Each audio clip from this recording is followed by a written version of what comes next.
bw'omuna amayiriza okubeera nga mukola ku sitayiro bwonna kano nga bw'okalaba mwami n'abeera nga omukyala omukira akuweera wano okukuba nga n'okwongera okubeera nga ogazaako wano oti n'asobola okubeera nga okuweera wano ne mutuuka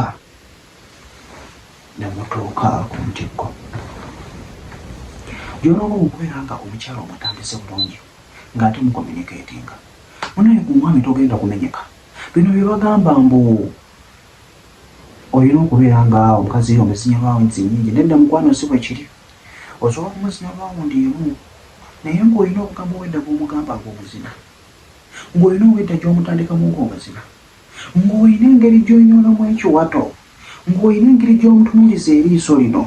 Bannanga ajja okumala bw'anaamala mujja communicatinga nga buli omu alyoka akkuse, kubanga ekikulu kya byonna wamuba mubadde mulidde emmere yammwe mwenna kukkuta n'owulira ng'ekyoyo ekikuweddeko awo ojja kubeera ng'okola ki ng'ate ofuna otulo stress ejja kubeera ng'eweddeko. So omwami aliyo naawe omukyala aliyeyo mufokasire ku kyokubeera nga mwenna mufulumya ku mazzi. Kijja kwongera okubeera nga kiwangaaza omukwano gwammwe, kijja kwongera okubeera nga kibabeezaawo okubeera nga mukwatagana.